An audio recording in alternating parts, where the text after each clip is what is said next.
السلام علیکم ورحمۃ اللہ وبرکاتہ۔ الحمد للہ وکفى وسلام علی عباده الذین اصطفى، اما بعد، اعوذ باللہ من الشیطان الرجیم، بسم اللہ الرحمن الرحیم۔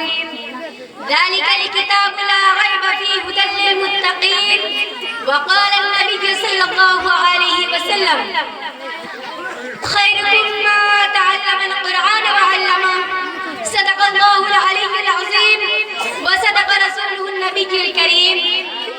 الہی رونق اسلام کے سامان پیدا کر، الہی رونق اسلام کے سامان پیدا کر، دلوں میں مومنوں کے الفت قرآن پیدا کر۔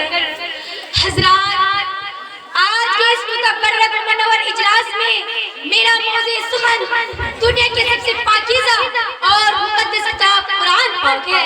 ہمیں اور آپ کو چڑھتے سورج کی طرح یقین ہے کہ اس کا ایک ایک حرف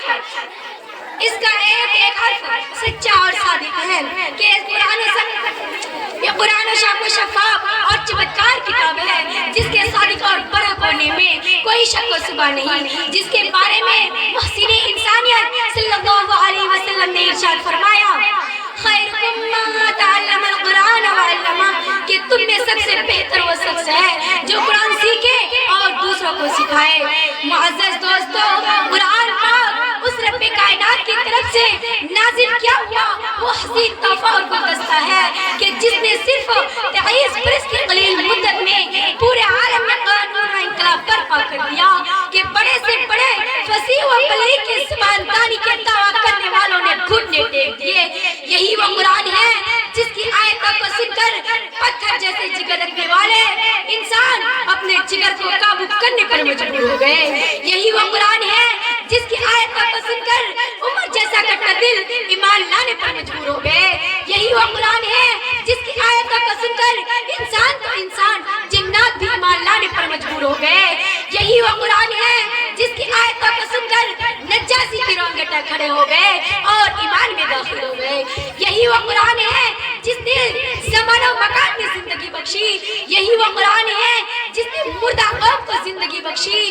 یہی وہ قرآن ہے جس نے قیصر و کسریٰ کا غرور خاک میں ملا دیا۔ یہی وہ قرآن ہے جس نے باطل کے لہراتے ہوئے جھنڈے گرا دیے۔ یہی وہ قرآن ہے جس نے توحید اور ایمان کا درس سکھلایا۔ یہی وہ قرآن ہے جس نے ایک عشق کی بھکتی سکھلائی۔ یہی وہ قرآن ہے جس نے غیروں کے سامنے سجدہ ریز ہونے سے منع کیا۔ یہی وہ قرآن ہے جس نے جنت و جہنم کا درس سکھلایا۔ یہی وہ قرآن ہے جس کی آیتوں کو سن کر، یہی وہ قرآن ہے جس نے ماں باپ کے حقوق بتلائے۔ یہی وہ قرآن ہے جس نے پڑوسیوں کے حقوق بتلائے۔ ہاں، آج مجھے کہہ لینے دیجئے کہ یہی وہ قرآن ہے جس میں سارے علوم و فنون موجود ہے۔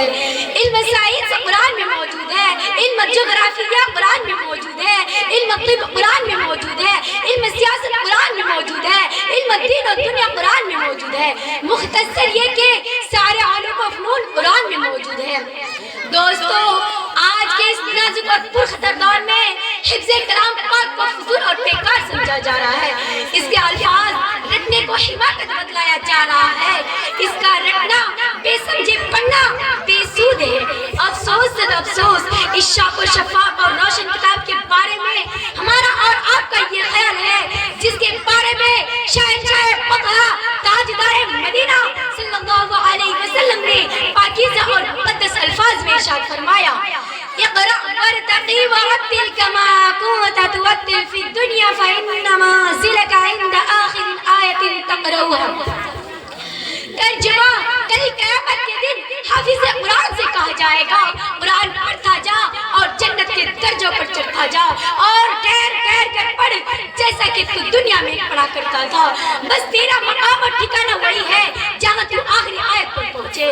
حضرات، اللہ کا دلارا اور خدا کا پیارا نبی ارشاد فرماتا ہے کہ جس نے قرآن کریم پڑھا اور اس پر عمل کیا، اس کے والدین کو کل قیامت کے دن سورج سے بھی زیادہ روشن تاج پہنایا جائے گا۔ غور کرنے کا مقام ہے جب والدین کو اس گنا قدر بھاری انعام سے نوازا جائے گا تو خود پڑھنے والے کا مقام اور مرتبے کا کیا عالم ہوگا۔ اپنی بات کو ایک اشعار کے ساتھ ختم کری. قرآن کی عزت کرو اے مسلمانوں اپنے اپنے سینوں میں. قرآن کی عزت کرو اے مسلمانوں اپنے اپنے سینوں میں. یہ دولت نہیں ملے گی آسمانوں اور زمینوں میں. وما علینا البلاغ. انعام لیتے ہوئے جائیں. اسٹیج پر تشریف فرما مہمانان مکرم کی طرف سے انعام دیا جا رہا ہے. اللہ دینے کو قبول فرمائے اور عشرت کرے. اس کے بعد میں